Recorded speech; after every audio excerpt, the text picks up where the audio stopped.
Golden Age Gardening, 15 hardy perennials that never disappoint. Welcome to Golden Age Gardening, and I'm William Scott. Whether you're visiting for the first time or you're a loyal follower, I'm thrilled to have you here. Before we get going, I want to ask you something important. Are you tired of replanting your garden beds every single year? If that sounds like you, then stick with me, because what I'm about to share will completely transform how you garden. Make sure to hit that subscribe button right now and ring the notification bell so you don't miss any of our upcoming content. Drop a comment below telling me which perennial you're most excited to try. And feel free to share this video with anyone who loves gardening as much as you do. The problem most gardeners face. The truth is, most people buy plants that only give them a few weeks of color before they disappear. You spend money, you invest time, and then it's gone. But I've discovered something different. I've spent years in my own garden here in England experimenting with hardy perennials that come back stronger every single year. These aren't your typical once-and-done flowering plants. These are the real MVPs of the garden world. Today, I'm going to introduce you to 15 incredible hardy perennials that I personally grow right here. These plants deliver non-stop beauty, incredible value, and rock-solid reliability. They thrive through different seasons, they attract beneficial insects, and they require minimal fussing around. Each one has proven itself in my garden, and I'm confident they'll do the same in yours. Let's jump right in, because these plants deserve your attention. Perennial number 1, Euphorbia Ascot Rainbow. If I had to pick just one perennial that every gardener should know about, it would be Ascot Rainbow. This plant is an absolute game changer because it doesn't just look good during a specific season, it performs all year long. The first thing you notice about Ascot Rainbow is its leaves. They're stunning, with cream and gold variegation that immediately catches the eye.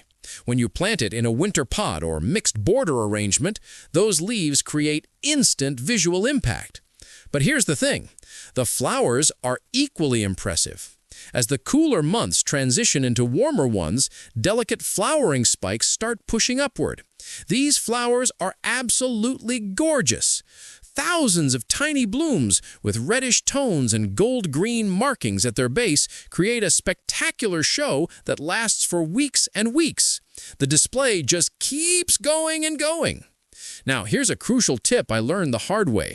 When you prune this plant, wear gloves and eye protection.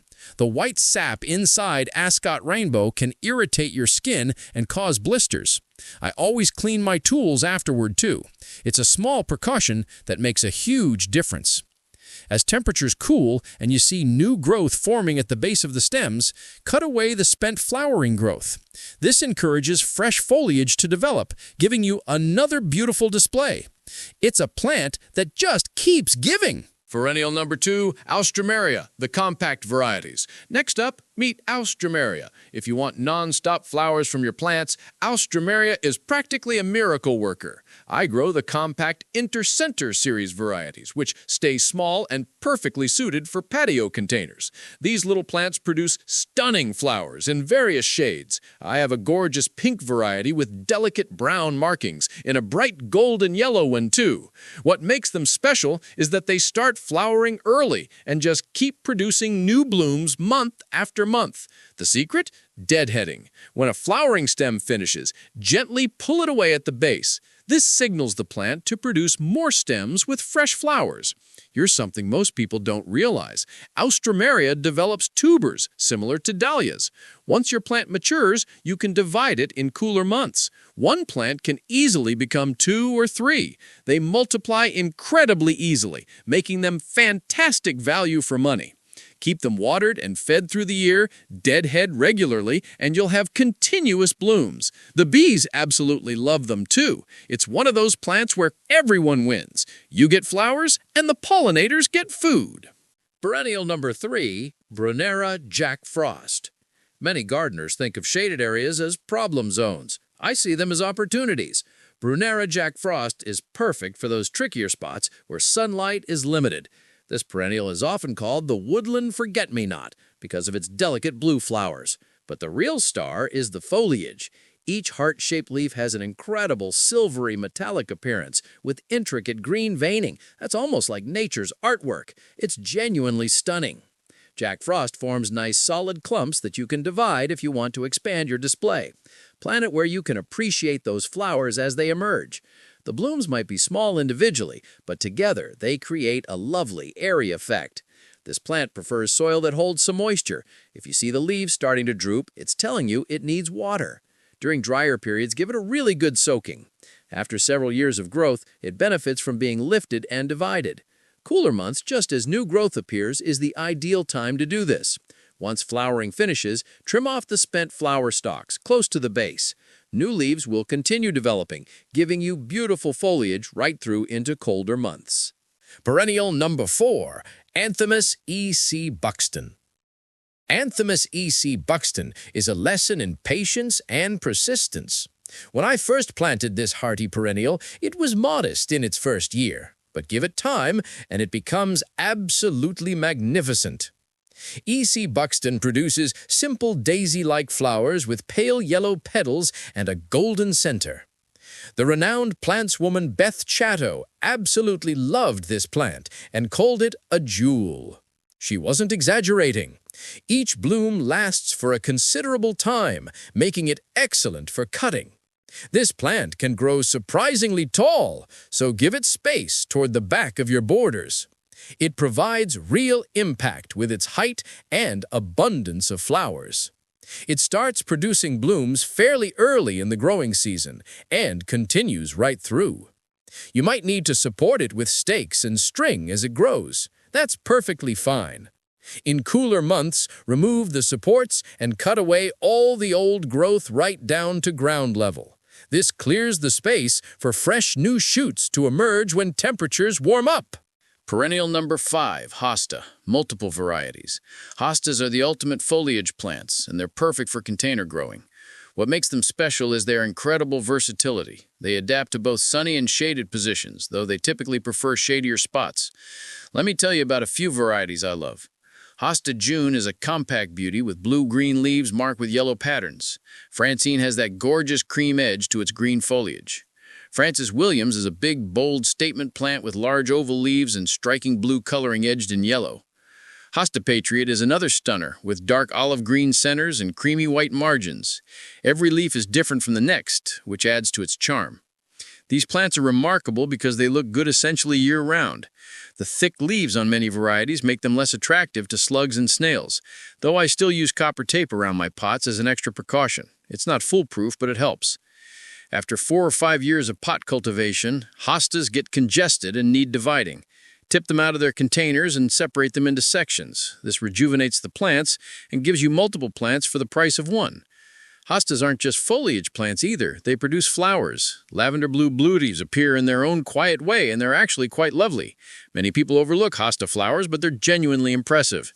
Perennial number 6, Helianthus Lemon Queen. Here's a plant that brings real drama to your garden. Helianthus Lemon Queen.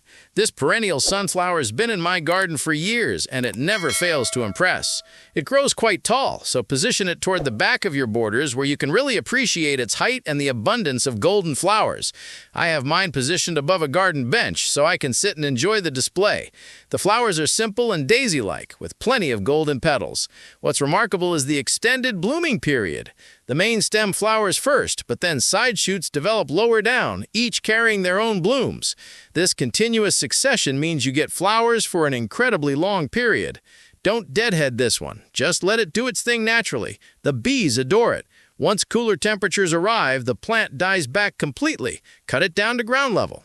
It's shallow-rooted, so every few years you'll want to lift and divide the clump to maintain vigor. Mulch over the area once you've cut the stems back. Perennial number 7, Sedum, multiple varieties. Sedums are the low-maintenance champions of the garden. I have multiple varieties growing throughout my borders and in containers too.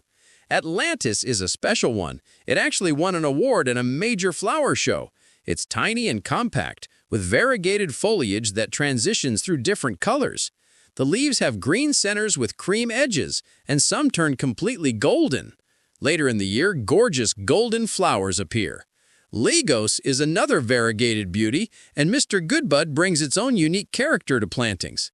These plants don't demand constant watering, but they reward you with beautiful foliage displays year-round. The flowers appear later in the year and last for weeks.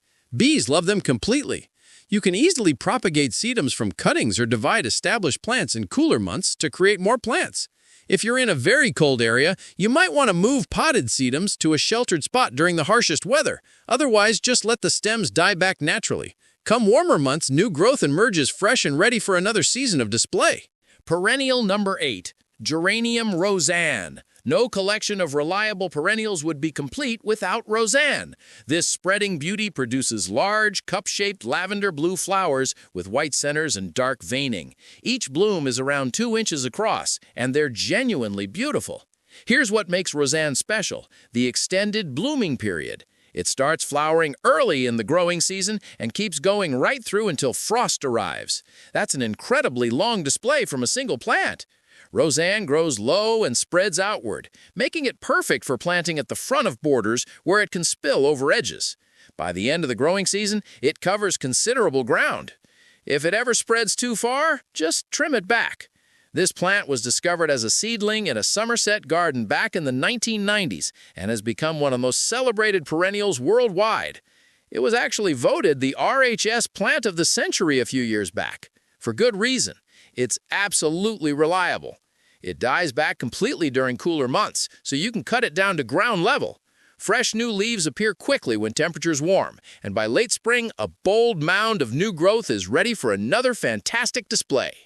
Perennial number 9, Rudbeckia herbstonn. If you want tall, commanding height in your garden, Rudbeckia herbstonn is your answer. This is a magnificent performer that grows from nothing into a towering display of golden flowers.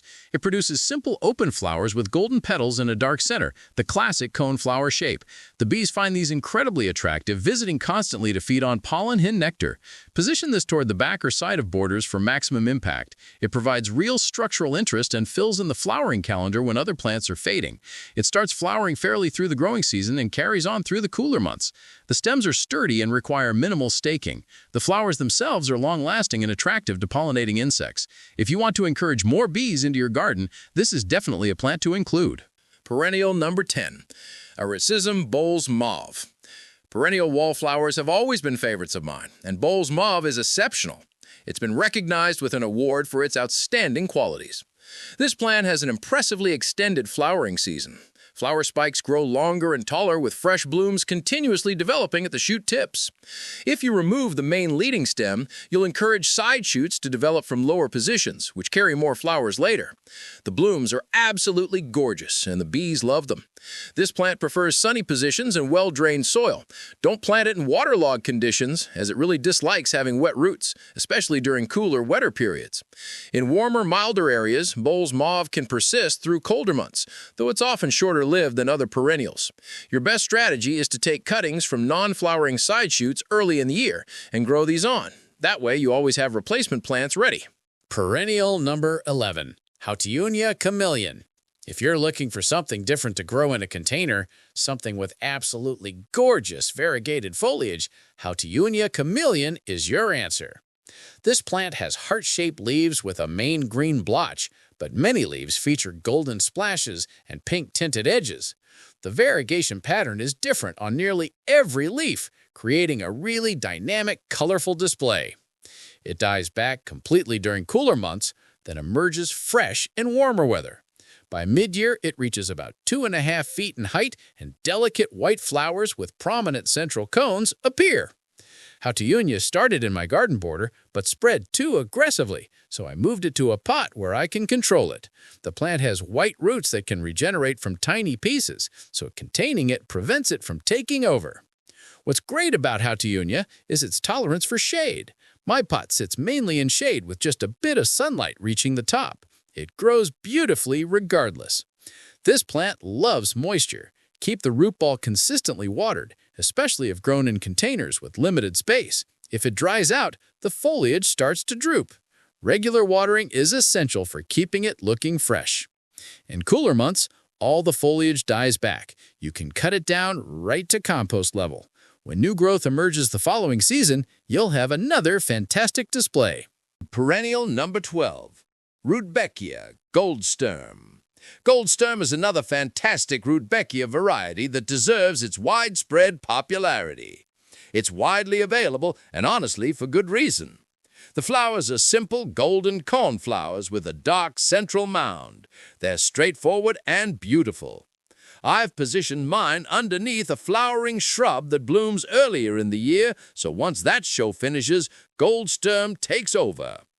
This variety starts flowering through the middle of the growing season and continues right through the cooler months into early winter. It's excellent for extending the color in your garden during periods when many other plants are fading.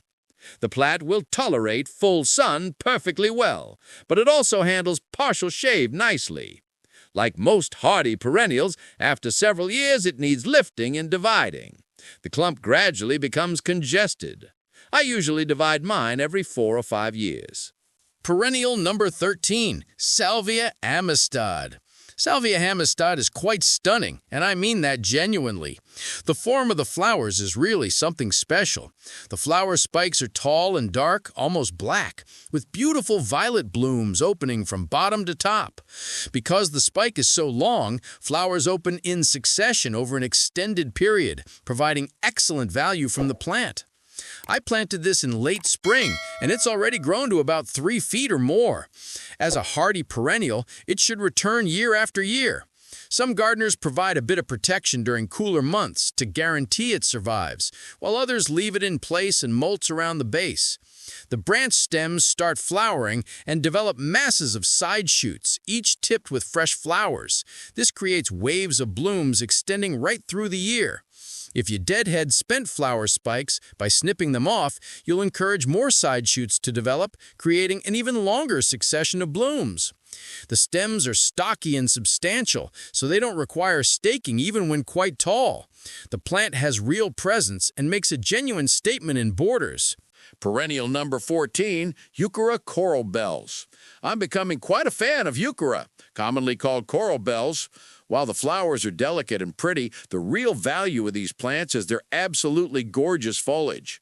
These are low-growing, mound-forming perennials that look fantastic almost year-round thanks to their colorful leaves. Plant breeders have gone wild developing new varieties with leaves in every imaginable color: greens, peaches, golds, purples, limes, oranges, silvers, blacks, and combinations of all these.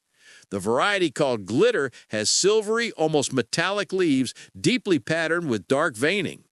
Georgia plum features purplish pink leaves with deep purple veins. Marmalade brings orangey tones, while Forever Purple offers moody, dark foliage. Many varieties actually prefer dappled shade, especially the lighter-colored ones. The darker varieties, like Obsidian, with its nearly black, glossy leaves, actually prefer sunny positions. Heuchera flowers develop as delicate stems rising above the foliage. They're charming in their own way, but the foliage is really the star. Plant breeders have even crossed Heuchera with Tiarella to create new varieties called Heuchera hybrids that combine the best of both parents. Perennial number 15, Euphorbia mercinits. Rounding out my list is Euphorbia mercinits, a wonderful spurge variety perfect for challenging spots.